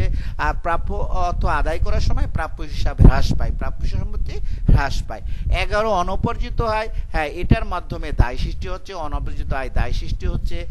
আচ্ছা, তাহলে আমরা এখানে বুঝতে পারলাম যে প্রাপ্তি সংক্রান্ত লেনদেনের মাধ্যমে আয় এবং আয় দায় মূলধন এগুলো সৃষ্টি হয়। মানে উৎস, আয় দায় এবং মূলধনের উৎস হচ্ছে প্রাপ্তি সংক্রান্ত লেনদেনের মাধ্যমে। আয় দায় এবং মূলধন এর হচ্ছে হিসাবের উৎস হচ্ছে প্রাপ্তি সংক্রান্ত লেনদেনের মাধ্যমে। আর প্রদান সংক্রান্ত লেনদেনের মাধ্যমে যেমন আমরা এখানে জেনেছি যে 2, 3, 4, 7, 8, 12 ক, এগুলো হচ্ছে প্রদান সংক্রান্ত। তার ভিতরে 4, খরচের জন্য, এটা মুনাফা জাতীয়, তার মানে খরচগুলো বছরে 1 বা একাধিকবার সংগঠিত হয়, তার মানে উদ্দেশ্য 4-এর মাধ্যমে খরচ সৃষ্টি হয়, উদ্দেশ্য 4-এর মাধ্যমে খরচ সৃষ্টি হয়। এবং খরচের বৈশিষ্ট্য কি, এটা বছরে কমপক্ষে একবার বা একাধিকবার সংগঠিত হয়। আর খ হচ্ছে মূলধন জাতীয় প্রদান বা মূলধন জাতীয় ব্যয়, যে ব্যয় একাধিক বছর পরপর সংগঠিত হয় এবং যে ব্যয়ের মাধ্যমে ব্যবসায়ের সম্পত্তি বৃদ্ধি পায়, এই মূলধন জাতীয়। এটা হচ্ছে উদ্দেশ্য 3, সম্পত্তি ক্রয়ের জন্য, তার মানে উদ্দেশ্য 3-এর মাধ্যমে সম্পত্তি সৃষ্টি হয়। তাহলে প্রদান 3 প্রকার, প্রদানও 3 প্রকার, ক মুনাফা জাতীয় প্রদান, খ মূলধন জাতীয় প্রদান, গ হচ্ছে অন্যান্য প্রদান। তাহলে 4 হচ্ছে 4 খরচের জন্য মুনাফা জাতীয় প্রদান, আর 3 সম্পত্তি ক্রয়ের জন্য, এটাও মূলধন জাতীয় প্রদান বা ব্যয়। আর অন্যান্য প্রদান 2, 7, 8, 12 ক। 2 হচ্ছে অগ্রিম খরচের জন্য, অগ্রিম খরচ সম্পত্তি, আর 7 দায় পরিশোধের জন্য, 8 উত্তোলনের জন্য, 12 ক ব্যাংক জমা বা হিসাব খোলার জন্য। তাহলে এখানে উত্তোলন হচ্ছে মূলধনের বিপরীত হিসাব। উত্তোলন করে ব্যবসার মূলধন হ্রাস পায়। মালিক ব্যবসাতে কোনো আর্থিক সুবিধা গ্রহণ করলে তাকে উত্তোলন বলে, আর উত্তোলন করলে ব্যবসার মূলধন হ্রাস পায়, এই জন্য আমরা উত্তোলনকে বলবো মূলধনের বিপরীত হিসাব।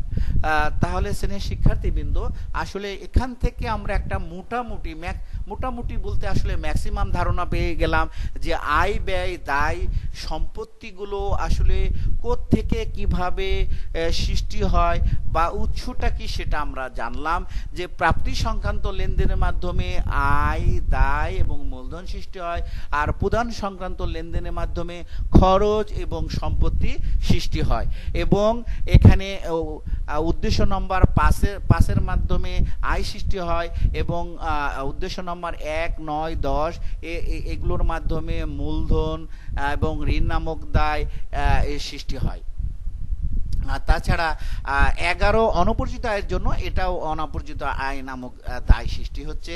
আর হচ্ছে প্রদান সংক্রান্তর ক্ষেত্রে 4 খরচের জন্য এর মাধ্যমে খরচ সৃষ্টি হচ্ছে এবং খরচের ক্যারেক্টারই হচ্ছে যে এটা হচ্ছে বছরে এক বা একাধিকবার সংগঠিত হয়। এটা হচ্ছে খরচ, তার মানে যে প্রদানের মাধ্যমে ব্যবসায়ে এক বা একাধিকবার অর্থ প্রদান করতে হয়, তার মানে এটা মূলত আসলে খরচের সংজ্ঞায় আমরা জানতে পারবো আরও ডিটেলস। আর হচ্ছে উদ্দেশ্য নম্বর 3 সম্পত্তি ক্রয়ের জন্য, তার মানে 3-এর মাধ্যমে সম্পত্তি সৃষ্টি হয়। তো শ্রেণীর শিক্ষার্থীবৃন্দ, আসলে এখান থেকে আমরা ম্যাক্সিমাম ধারণা, এটা আসলে আমাদের ডিপলি একটা ধারণা এসে যাচ্ছে যে আয় খরচ দায় সম্পত্তি কোত্থেকে কিভাবে সৃষ্টি হয়। তো শ্রেণীর শিক্ষার্থীবৃন্দ, আসলে আমরা এখানে জানতে পারলাম যে আয় খরচ দায় সম্পত্তি, আয় খরচ দায় সম্পত্তি মূলধন কোথা থেকে কিভাবে। শ্রেণীর শিক্ষার্থীবৃন্দ, আমি একটা উদাহরণ এখানে বলাটা গুরুত্বপূর্ণ বলে মনে করছি। এটা আমার ব্যক্তিগত অভিজ্ঞতা। 1988 সালে যখন আমি চুয়াডাঙ্গা সরকারি কলেজের বিকমের ছাত্র, তখন আমি আসলে অ্যাজ এ হেলথ অ্যাসিস্ট্যান্ট হিসাবে চাকরি পেয়েছিলাম এবং 3 বছর করার পর আমি বিকম পাস করার পর এসে আইসিএম ভর্তি হই এবং চাকরি রিজাইন দিয়ে। সেই চাকরির অভিজ্ঞতা থেকে আমি যেটা জেনেছি সেটা হচ্ছে যে আমাকে ভাইভা নিয়েছিল খুলনা বিভাগীয় কমিশনার। সেখানে আমাকে প্রশ্ন করেছিলেন যে আপনি কোন বিষয়ে অ্যান্সার করতে আগ্রহী। তো আমি বললাম অ্যাকাউন্টিং। তো স্যার তখন প্রশ্ন করলেন যে কারবারের মোট লাভ কীভাবে পাওয়া যায়, কারবারের মোট লাভ কীভাবে পাওয়া যায়। তারপরে আমি সুন্দর অ্যান্সার দিয়েছি, কারণ তখন তো আয় বিবরণী নামে কোনো বিবরণী ছিল না। তখন আমরা চূড়ান্ত হিসাব করতাম ক্রয় বিক্রয়, লাভ লোকসান, উদ্ধৃতপত্র। তো আমি সুন্দর অ্যান্সার দিতে সক্ষম হয়েছি যে কারবারের প্রত্যক্ষ আয় থেকে প্রত্যক্ষ খরচ বাদলে মোট লাভ পাওয়া যায়। তারপর আমাকে প্রশ্ন করে নিট লাভ কিভাবে পাওয়া যায়। তো আমি বলেছি যে হ্যাঁ, মোট লাভের সাথে পরোক্ষ আয় যোগ করে পরোক্ষ খরচ বাদলে নিট লাভ পাওয়া যায়। তারপর আমাকে প্রশ্ন করে যে উদ্বৃত্তপত্র দ্বারা কি জানা যায়। তো উদ্বৃত্ত কারবারে আর্থিক চিত্র জানা যায়, কারবারে আয় ব্যয়, কারবারে দায় সম্পত্তি মূলধনের কি অবস্থা সেটা জানা যায়। তো আমাকে প্রশ্ন করে উদ্বৃত্তপত্র দ্বারা কি নিটলাভ জানা যায়। আমি বলি হ্যাঁ, উদ্বৃত্তপত্র দ্বারা তো নিটলাভ নির্ণয় করা হয় না, উদ্বৃত্তপত্রে নিটলাভ পরিমাণ কত সেটা দেখা যায়, কারণ এটা নিটলাভ হচ্ছে মূলধনের সাথে যোগ করা হয়। তো শ্রেণীর শিক্ষার্থীবৃন্দ, এবং তারপরে আমাকে তারপরেও কয়েকটা আরও সাধারণ জ্ঞান প্রশ্ন করেছিল। তো সেখানে আমি একটা প্রশ্নে আটকে গিয়েছিলাম যে এখন বাংলাদেশ সবচেয়ে কোন দ্রব্য রপ্তানি করে বেশি আয় করতেছে। তা আমি বলেছিলাম পাট, কিন্তু অ্যান্সারটা হবে তখন হচ্ছে চিংড়ি মাছ। তো ওনারা ভাইভাতে আমাকে চেষ্টা করেছিল অ্যান্সারটা, তো আমি সরি বলেছিলাম যে এটা আমার জানা নেই। তো ওনারা যখন আমি বাইর হই তখনই কমেন্টস করছিল মোর পার্সেন্টেজ। তো তখনই আমার একটা পজিটিভ ধারণা হয়েছিল যে ইনশাল্লাহ হবে। তো সত্যিকার অর্থে আমি সেই 1988 সালে আমি সার্ভিস পেয়েছিলাম এবং 3 বছর করে বিকম পাস করার পর রিজাইন দিয়ে চলে আসি এবং আইসিএমে ভর্তি হই। কিন্তু যে কোনো কারণে হোক আমি ওটা আর কন্টিনিউ করিনি। তো সিনিয়র শিক্ষার্থীবৃন্দ, আসলে এখন আমরা যেটা আলোচনা করব আমাদের ক্লাসের যে মেন টার্গেট, হিসাব সমীকরণে লেনদেনগুলোর প্রভাব। তো প্রথমে আমাদের হিসাব সমীকরণ কিছুটা আলোচনা না করলে নয়। সেটা হিসাব সমীকরণ কাকে বলে?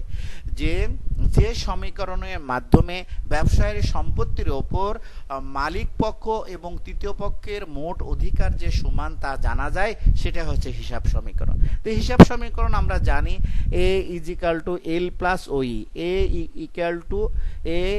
Equal to L plus OE, asset সমান সমান লাইবিলিটিস প্লাস ওনার্স ইকুইটি। তো এখানে যেটা আমাদের এটা আলোচনা করতে গেলে আমাদের হিসাবের প্রকারভেদ আলোচনা করে আসা জরুরি বলে মনে করছি। কারণ আমাদের যে মাধ্যমিক হিসাব বিজ্ঞান বই, সেখানে যে হিসাবের শ্রেণীবিভাগ দেখানো হয়েছে, সে ব্যাপারে আমার ব্যক্তিগতভাবে আপত্তি আছে। কেমন?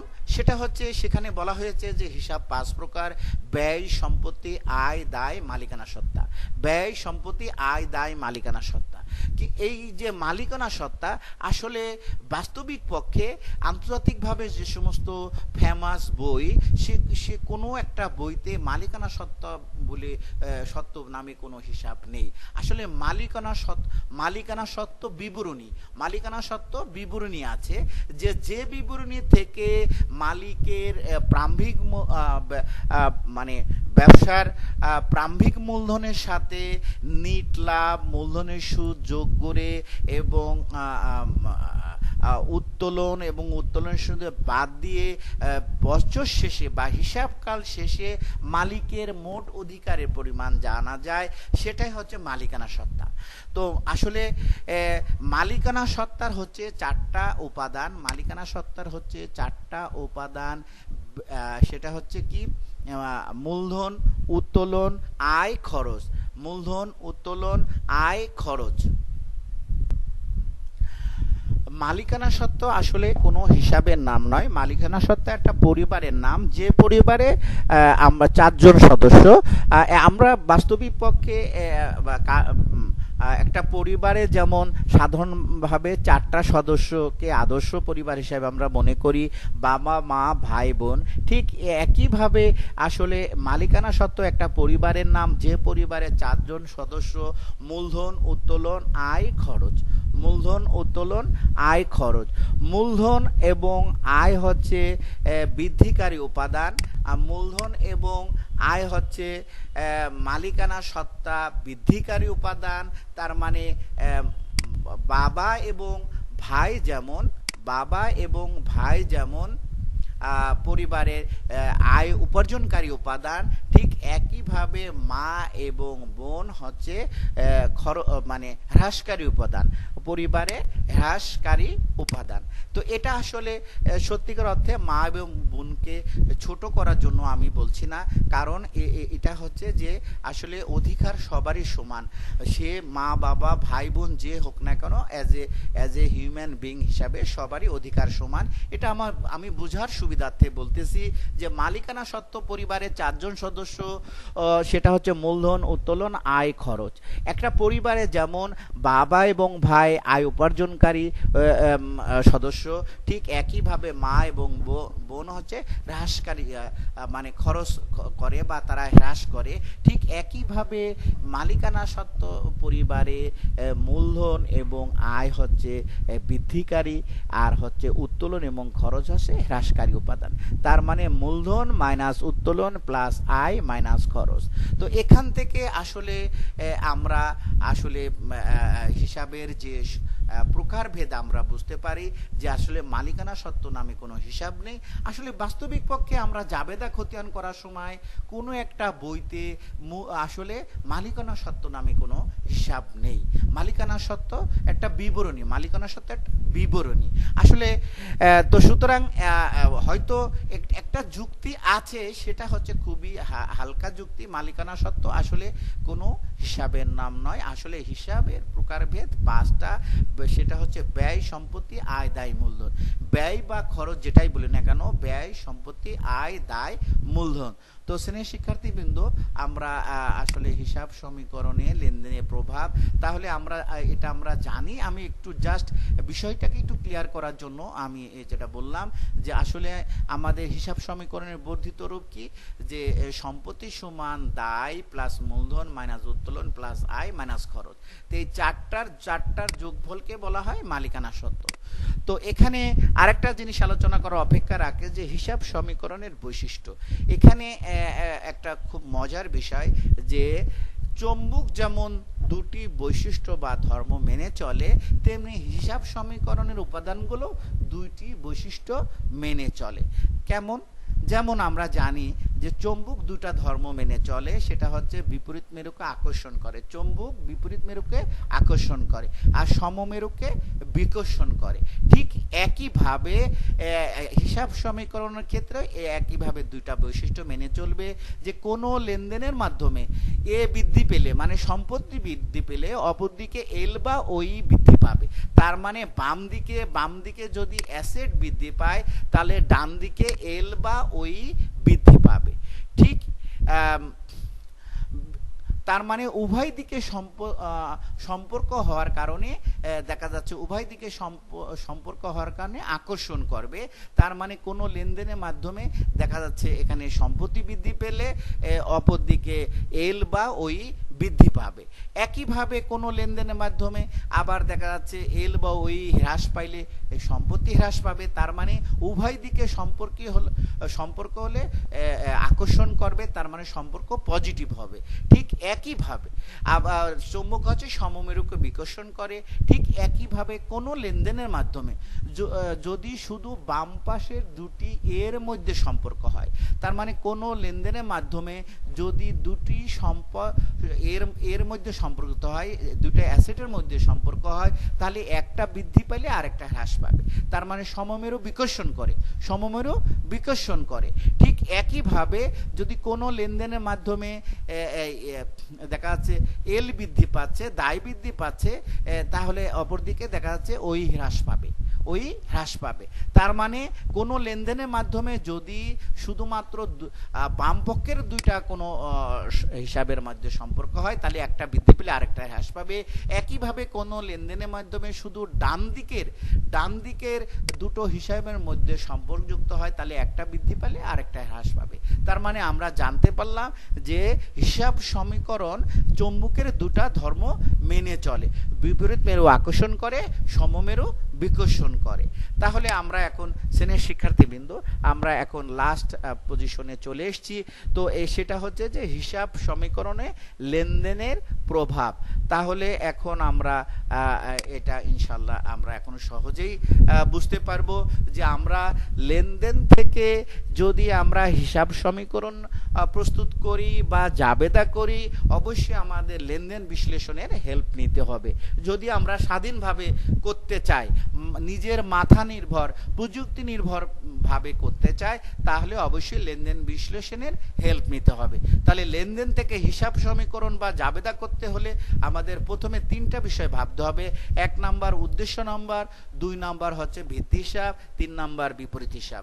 তো শ্রেণীর শিক্ষার্থীবৃন্দ, তাহলে আমরা এখন যে আমাদের যে অঙ্ক সেটা আমরা দেখি যে গৌতম এন্টারপ্রাইজ 31শে জানুয়ারি 2021 সালে হিসাব উদ্বৃত্ত নিম্ন ছিল: নগদ 80,000 টাকা, অফিস সরঞ্জাম 30,000 টাকা, দেনাদার 40,000 টাকা ও পাওনাদার 35,000 টাকা। ফেব্রুয়ারি মাসে তার ব্যবসায় সংঘটিত ঘটনাগুলো নিম্নরূপ। তার মানে এই ব্যবসাটা পুরাতন ব্যবসা, এটা এখানে জানুয়ারি মাসের শেষে ব্যবসায়ের কিছু দায় সম্পত্তি এখানে দেওয়া আছে এবং ফেব্রুয়ারি মাসের লেনদেনগুলো দেওয়া আছে। তো এখানে আমাদেরকে যেটা বলেছে যে ক নাম্বারে 5, 6, 16, 28 তারিখের লেনদেনগুলো হিসাব সমীকরণে প্রভাব দেখাও। এবং এখানে নির্দেশনা আছে যে লেনদেন চিহ্নিতকরণ ও প্রারম্ভিক উদ্বৃত্ত সহ টেবুলার ছক অন্তর্ভুক্ত করতে হবে। তাহলে শ্রেণীর শিক্ষার্থীবৃন্দ, তাহলে আমাদেরকে টেবুলার ছক আসলে কিভাবে প্রস্তুত করতে হবে সে ব্যাপারে একটা ধারণা দেওয়া দরকার।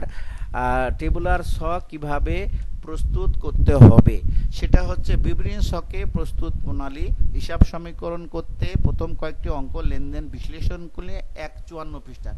শ্রেণীর শিক্ষার্থীবৃন্দ, আমি আবারও আমার বই থেকে একটা জিনিস দেখানো জরুরি বলে মনে করছি যে আসলে আমরা প্রথমে যখন অঙ্ক শিখব, লেনদেন থেকে হিসাব সমীকরণে প্রভাব করব, তখন আমরা লেনদেন বিশ্লেষণ যদি করে নিই তাহলে আমাদের কি সুবিধা হবে সেটা আমি এখন দেখাতে চাচ্ছি।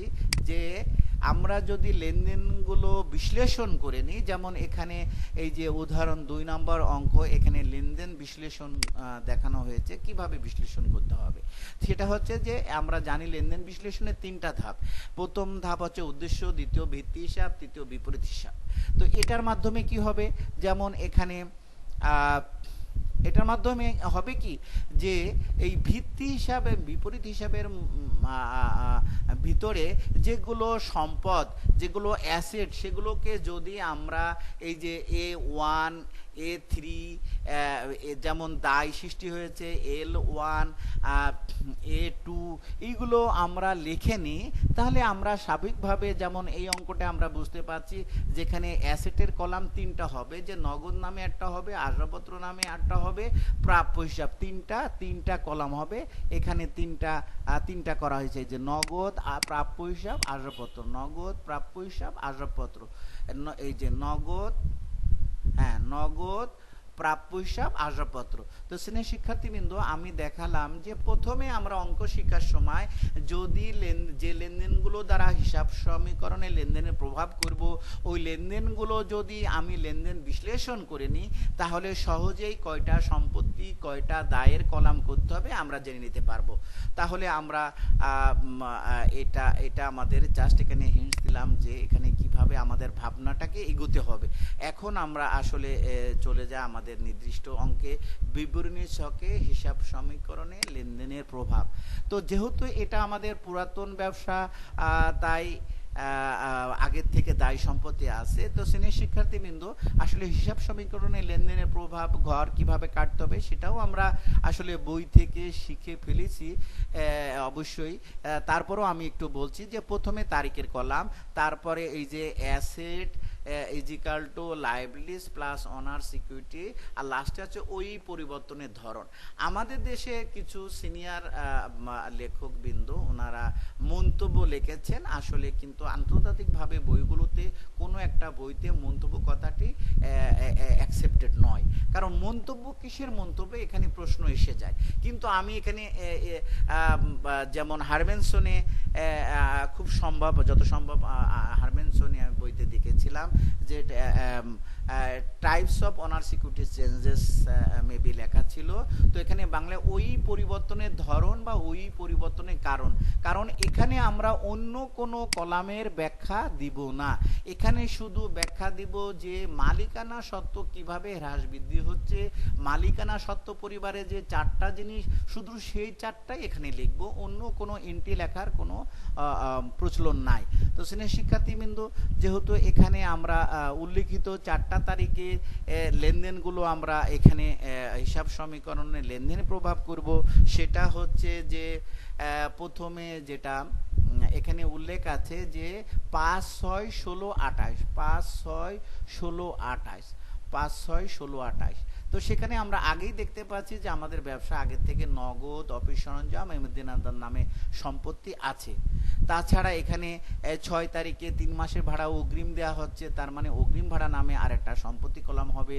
তাহলে আমরা এখন এখানে দেখতে পাচ্ছি যে আমাদের 3টা সম্পত্তি আগের থেকে আছে, নগদ, দেনাদার, অফিস সরঞ্জাম, আর বাড়তি আরেকটা সৃষ্টি হচ্ছে 3 মাসের ভাড়া অগ্রিম দেওয়া হচ্ছে।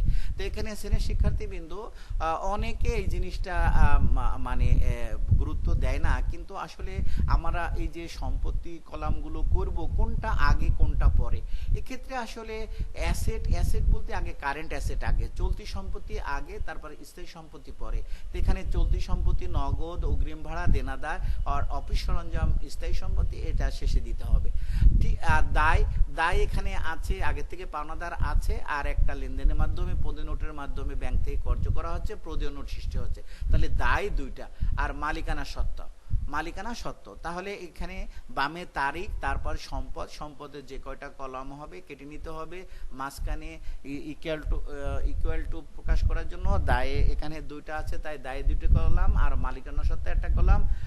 ওই পরিবর্তনের ধরন, কোন কোন লেখক এখানে সম্প্রসারিত হিসাব সমীকরণ দেখান, সেটাও দেখানো যেতে পারে। তো ম্যাক্সিমাম বইতেই মৌলিক হিসাব সমীকরণ দেখিয়ে থাকেন। তো এখানে মৌলিক হিসাব সমীকরণ ফরম্যাটেই হিসাব সমীকরণ লেনদেনের প্রভাব দেখানো হলো। তো স্নেহ শিক্ষার্থীবৃন্দু, তাহলে আমরা শেষ পর্যায়ে চলে এসেছি।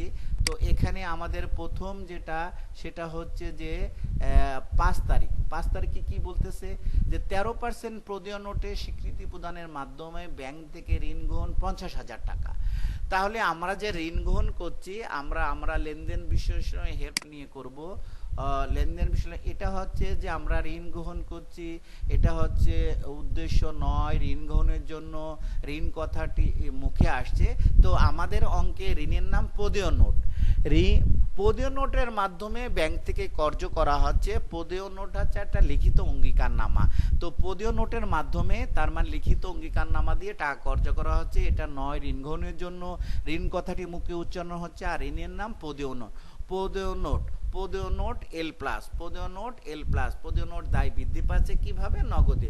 নগদান এ প্লাস, নগদান এ প্লাস। তাহলে আমরা এই যে এখানে কি করলাম, প্রদেয় নোট, প্রদেয় নোট এল প্লাস 5 তারিখ, 5 তারিখ প্রদেয় নোট এল প্লাস। প্রদেয় নোট দায় বৃদ্ধি পাচ্ছে কিভাবে? নগদে, নগদান এ প্লাস। এই যে নগদের সাথে যোগ করা হলো। ঠিক একইভাবে 6 তারিখে, 6 তারিখে কি আছে যে 3 মাসের শোরুম ভাড়া অগ্রিম প্রদান করা হলো। তো এটা আমরা জানি যে 2 অগ্রিম খরচের জন্য, 2 অগ্রিম খরচের জন্য, অগ্রিম খরচের জন্য অগ্রিম খরচ কথাটি মুখে উচ্চারণ হচ্ছে, এটা এখানে আমাদের হবে অগ্রিম ভাড়া। অগ্রিম ভাড়া এ প্লাস, অগ্রিম ভাড়া এ প্লাস। শ্রেণীর শিক্ষার্থীবৃন্দ, একটা কথা বলতে বাদ পড়েছে যে আমরা এখানে দেখতেছি সাধারণভাবে সংগঠিত লেনদেনের মডেল জাবেদা লেনদেন বিশ্লেষণের তালিকা সহ। তাহলে লেনদেন বিশ্লেষণের তালিকা কোনটা? সেটা হচ্ছে এই যে ডেবিট ক্রেডিট উল্লেখ আছে, এই কলামটা বাদ দিলে যে এই তালিকাটার নাম হচ্ছে লেনদেন বিশ্লেষণ তালিকা। তো আমরা ডেবিট ক্রেডিট, আমরা নেক্সট ক্লাসে ডেবিট ক্রেডিট আলোচনা করে তারপরে আমরা খ নাম্বার উত্তর করব ইনশাল্লাহ। তাহলে এখানে আমাদের লেনদেন বিশ্লেষণ হচ্ছে 3 মাসের শোরুম ভাড়া অগ্রিম প্রদান করা হলো। 2 অগ্রিম খরচের জন্য, অগ্রিম খরচ কথাটি মুখে উচ্চারণ হচ্ছে, অগ্রিম খরচের নাম অগ্রিম ভাড়া। অগ্রিম ভাড়া এ প্লাস। অগ্রিম ভাড়া সম্পত্তি বৃদ্ধি পাচ্ছে কিভাবে? নগদে, নগদান এ মাইনাস। তাহলে আসলে লেনদেন বিশ্লেষণ করলেই এই হিসাব সমীকরণ এবং জাবেদা আসলে 99% হয়ে যায়। লেনদেন বিশ্লেষণের দ্বারা হিসাব সমীকরণ এবং জাবেদা 99% হয়ে যায়। আর আসলে হিসাব বিজ্ঞানের প্রতিটা চ্যাপ্টার 90% শেষ হয়ে যায়। আমি আবার বলছি যে কোনো একটা শিক্ষার্থী লেনদেন বিশ্লেষণ ক্লিয়ার হলেই হিসাব সমীকরণ এবং জাবেদা 99% শেষ। আর হিসাব বিজ্ঞানের প্রতিটা অধ্যায় 90% শেষ। তাহলে লেনদেন বিশ্লেষণই হচ্ছে হিসাব বিজ্ঞানের মূল। লেনদেন বিশ্লেষণই হিসাব বিজ্ঞানের হচ্ছে বডি ফিটনেস। মানুষের জীবনে শারীরিক কাজ করতে গেলে যেমন বডি ফিটনেসের গুরুত্ব, একজন ব্যক্তির যদি শারীরিক ফিটনেস থাকে তাহলে তাকে যে কাজই শারীরিক যে কোনো কাজ করতে দেখ না কেন, জাস্ট 10% হচ্ছে আন্ডারস্ট্যান্ডিং করে নেবে, বুঝে নেবে, তারপরে সে কাজটা স্বাচ্ছন্দ্যে করে দেবে, কারণ তার বডি ফিটনেস আছে। ঠিক একইভাবে বিজ্ঞানের বডি ফিটনেস হচ্ছে লেনদেন বিশ্লেষণ, লেনদেন বিশ্লেষণ। তাহলে এখানে অ্যান্সার যেটা হচ্ছে যে অগ্রিম ভাড়া সম্পত্তি বৃদ্ধি পাচ্ছে 15,000। অগ্রিম ভাড়া সম্পত্তি কিভাবে বৃদ্ধি পাচ্ছে? নগদে, নগদ সম্পত্তির হ্রাস পাচ্ছে 15,000। তারপরে 16 তারিখে যেটা বলতেছে যে 3% কারবারি বাট্টায় পণ্য বিক্রি করা হলো 1,20,000 টাকা, নগদে 60,000 টাকা, ধারে 40,000 টাকা। তো এটা আমরা অবশ্যই এটা গণনা কার্য দেখাতে হবে, কারণ এখানে আমরা দেখতে পাচ্ছি যে 1,20,000 টাকা পণ্য বিক্রি করা হয়েছে ফেব্রুয়ারি 16 তারিখে। মোট লিখিত মূল্য 1,20,000 টাকা, বাদ কারবারি বাট্টা 3% 3,600 টাকা, তাহলে ধার্য মূল্য 1,16,400 টাকা।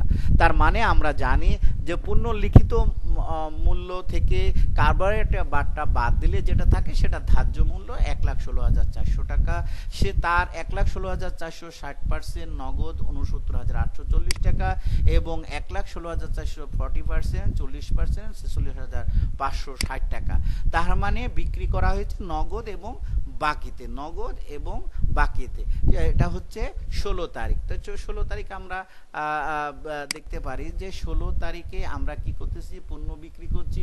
বিক্রয় আয়, অবশ্যই এটা আয় বৃদ্ধি পেলে মূলধন বৃদ্ধি পাবে, আয় বৃদ্ধির দ্বারা মালিকানা সত্তা বৃদ্ধি পায়। তো এই যে মালিকানা সত্তা পরিবারের অভিভাবক হচ্ছে মূলধন। একটা পরিবারে যেমন স্বাভাবিকভাবে অভিভাবক থাকে বাবা, ঠিক একইভাবে মালিকানা সত্ত্ব পরিবারের অভিভাবক হচ্ছে মূলধন। তে মূলধনের সাথে যোগ করা হচ্ছে, মূলধনের সাথে বিক্রয় আয় যোগ করা হলো, বিক্রয় আয় বৃদ্ধি পেল কিভাবে, নগদে। তো নগদ সম্পত্তি বৃদ্ধি পাচ্ছে 69,840 টাকা এবং যেটা বাকিতে 46,560 টাকা, এটা হচ্ছে প্রাপ্য হিসাব বা দেনাদার সম্পত্তি বৃদ্ধি পাচ্ছে। আমরা যদি বাকিতে বিক্রি করি বা সেবা প্রদান করি, যাদের কাছে টাকা পাবো, ভবিষ্যতে টাকা পাবো, তাদেরকে বলা হয় প্রাপ্য হিসাব, সনাতন নাম হচ্ছে দেনাদার। অঙ্কে যেহেতু আগে থেকে দেনাদার দেওয়া আছে, তাই এখানে দেনাদার লেখা হয়েছে, দেনাদার সম্পত্তি বৃদ্ধি পেল। তারপরে হচ্ছে 28 তারিখে বলতেছে যে অগ্রিম প্রদত্ত ভাড়ার 1 মাস অতিক্রান্ত হয়েছে, 1 মাস অতিক্রান্ত হয়েছে। তো স্নেহের শিক্ষার্থীবৃন্দ, আমরা যে ধারে বিক্রয়ের বিষয়টা আমরা লেনদেন বিশ্লেষণ দেখাতে বাদ পড়েছে, যে ওটা ছিল ধারে বিক্রয় 5, আয়ের জন্য আয় কথাটি মুখে উচ্চারণ, আয়ের নাম বিক্রয়, বিক্রয় আয় প্লাস আর প্লাস, বিক্রয় বৃদ্ধি পাচ্ছে কিভাবে, নগদে নগদান এ প্লাস, বাকিতে প্রাপ্য হিসাব বা দেনাদার এ প্লাস, যেটা আমরা আগে হিসাবভুক্ত অলরেডি হিসাব সমীকরণে করেছি। এখন হচ্ছে 1 মাসের ভাড়া উত্তীর্ণ দেখাতে হবে। এটা 13 ক অগ্রিম খরচ উত্তীর্ণ হওয়ার জন্য। অগ্রিম খরচ কথাটি মুখে উচ্চারণ হচ্ছে, অগ্রিম খরচের নাম অগ্রিম ভাড়া। অগ্রিম ভাড়া এ মাইনাস, অগ্রিম ভাড়া সম্পত্তি হ্রাস পাচ্ছে কিভাবে, ভাড়া খরচ সৃষ্টির মাধ্যমে, খরচের নাম যে অগ্রিম খরচ উত্তীর্ণ হবে সেটার নামেই খরচ দেখাতে হবে। তো এখানে যেহেতু অগ্রিম ভাড়া সম্পত্তি হ্রাস পাচ্ছে, অগ্রিম ভাড়া সম্পত্তি হ্রাসের মাধ্যমে ভাড়া খরচ সৃষ্টি হচ্ছে, তো ভাড়া খরচ ই প্লাস। তাহলে আমরা এখানে সমাধান দেখতে পারি যে আমার 3 মাসের ভাড়া 15,000 অগ্রিম দিয়েছিলাম, 1 মাসের ভাড়া উত্তীর্ণ হয়ে গেল, 1 মাসের ভাড়া 5,000, অগ্রিম ভাড়া সম্পত্তি 5,000 হ্রাস পেল এবং অগ্রিম ভাড়া সম্পত্তি হ্রাসের মাধ্যমে ভাড়া খরচ বৃদ্ধি পেল। আর খরচ বৃদ্ধি পেলেই মালিকানা সত্তা হ্রাস পায়, মালিকানা সত্তায় হ্রাস পায়, মূলধন থেকে মাইনাস করা হলো। তো এখন দেখা যাচ্ছে যে নগদগুলো আমরা যোগ করলাম, 1,84,840, অগ্রিম ভাড়া 15,000 থেকে 5,000 মানে 10,000, দেনাদার 86,560, অফিস সরঞ্জাম 30,000, যোগ করলে মোট ব্যালেন্স হয় 3,11,400। ঠিক একইভাবে দায় এবং মালিকানা সত্তা যোগ করলে 3,11,400। তাহলে আমাদের এটা হিসাব সমীকরণ প্রুভড হয়ে গেল, left hand side is equal two right hand side. তো স্নেহের শিক্ষার্থীবৃন্দ, এখানে হচ্ছে অঙ্কে যে যেহেতু ব্যবসাটা পুরাতন, আগের থেকে দায় সম্পত্তি ছিল, তো সেখানে আমাদের হাতে ছিল কি, নগদ 80,000, দেনাদার 40,000, অফিস সরঞ্জাম 30,000, পাওনাদার 45,000, কিন্তু মূলধনটা লেখা ছিল না। ওই জন্য আমরা এখানে একটা নোট দেখালে উত্তম হবে, সেটা হচ্ছে প্রারম্ভিক মূলধন সমান সমান প্রারম্ভিক সম্পত্তি মাইনাস প্রারম্ভিক দায়। কারণ আমরা জানি এটা আসলে মালিকানা সত্তারই হিসাব সমীকরণের এই সূত্রটাই আমরা জানি, সম্পত্তি সমান সমান দায় প্লাস মালিকানা সত্তা, সেটাকেই আসলে রিভাইজড করে রিঅ্যারেঞ্জ করে এইভাবে লেখা যায় যে প্রারম্ভিক মূলধন সমান সমান প্রারম্ভিক সম্পত্তি মাইনাস প্রারম্ভিক দায়। তাহলে প্রারম্ভিক সম্পত্তি নগদ 80,000, অফিস সরঞ্জাম 30,000, দেনাদার 40,000, যোগ করলে 1,50,000, সেখান থেকে পাওনাদার দায় 50,000 মাইনাস করলে 1,05,000। এটা হচ্ছে প্রারম্ভিক মূলধন। তারপরে আমাদের এখানে একটা টিকা লেখা দরকার, সেটা হচ্ছে যে অঙ্কে দেখা যাচ্ছে 2টা ঘটনা আছে, যে ঘটনাগুলো অর্থে পরিমাপযোগ্য। যেমন ফেব্রুয়ারি 1 তারিখে দক্ষ ম্যানেজার 20,000 টাকা নিয়ে বেতনে যোগদান করলেন। আর একটা আছে যে 14 তারিখ 1 লক্ষ টাকার অফিস সরঞ্জাম করার জন্য চুক্তি স্বাক্ষর করা হলো। এই দুটা ঘটনা অর্থে পরিমাপযোগ্য। এই ঘটনা দুটি অর্থে পরিমাপযোগ্য, কিন্তু আর্থিক অবস্থার কোনো পরিবর্তন হচ্ছে না, ওই জন্য এই ঘটনা দুটি লেনদেন নয়, তাই হিসাবভুক্ত করা হলো না। তো শ্রেণীর শিক্ষার্থীবৃন্দ, আসলে আমরা এখন শেষ করলাম যে অ্যাসাইনমেন্ট 1-এর ক নম্বর প্রশ্নের সমাধান, হিসাব সমীকরণে লেনদেনের প্রভাব। শ্রেণীর শিক্ষার্থীবৃন্দ, আরেকটা ঘটনার মাধ্যমে আমি ক্লাস শেষ করব। সেটা হচ্ছে আজ থেকে 4 মাস আগে আমার ফেসবুকে প্রায় 5,000 ফ্রেন্ড আছে, সেখানে একটা ছেলের সাথে পরিচয় হয়, ঢাকা ভার্সিটিতে পড়ে। তো ছেলেটা হচ্ছে কথা প্রসঙ্গে, আমি ঢাকা ভার্সিটি ম্যানেজমেন্টে পড়ে, তো সে হচ্ছে নটরডামে পরিচয় লেখা ছিল, নটরডামের স্টুডেন্ট, বিজনেসের স্টুডেন্ট। তো আমি তাকে স্বাভাবিকভাবে আমার একটা হ্যাবিটই হচ্ছে কোনো একটা নতুন প্রতিষ্ঠানের কোনো স্টুডেন্টের সাথে সাক্ষাৎ হলে আমি তাকে জাবেদা প্রশ্ন করি। তো আমি তাকে বললাম, তুমি কোন কলেজ, কোন ডিপার্টমেন্ট, কোন ইয়ার স্টুডেন্ট? তো সে একটু মাইন্ড করলো, যেহেতু নটরডাম থেকে পাস করছে, ঢাকা ভার্সিটি বলে, আপনি কি টিচার? আমি বললাম জি টিচার। তো সে খুব গর্ব ভরে লেখে যে আমি এসএসসিতে হিসাব বিজ্ঞানে 100-তে 100 পেয়েছি এবং এইচএসসিতে 98 পেয়েছি এবং 98 পেয়েছে। তা বললাম, বাবা তোমার কি যেহেতু প্রিন্সিপাল অ্যাকাউন্টিং শেষ? বললো শেষ। তা বললাম, বাবা ডোন্ট মাইন্ড বাবা, আসলে 100 পাওয়া মানে বেসিক ক্লিয়ার নয়। তা আমি তাকে একটা কোশ্চেন করি, তুমি একটা জার্নাল করো, ডিসকাউন্ট রিসিপ্ট। তখন সে অ্যান্সার দেয়, আই শ্যাল ট্রাই। তো শ্রেণীর শিক্ষার্থীবৃন্দ, আসলে আমার এই ঘটনা বলার উদ্দেশ্য যে আসলে যে তুমি যত বড় অনেস্ট স্টুডেন্ট হও না কেন, যত ভালো স্টুডেন্ট হও না কেন, যে প্রতিষ্ঠানে পড়াশোনা করো না কেন, হ্যাঁ তুমি সততার কারণে, প্র্যাকটিসের কারণে হয়তো তুমি পরীক্ষায় ভালো রেজাল্ট করে ফেলতে পারবে, কিন্তু পরবর্তীতে যখন, দ্যাট মিনস প্রত্যেকটা শিক্ষার্থী ইন্টার পর্যন্ত আসলে মেমোরাইজ ক্যাপাসিটি 100% থাকে।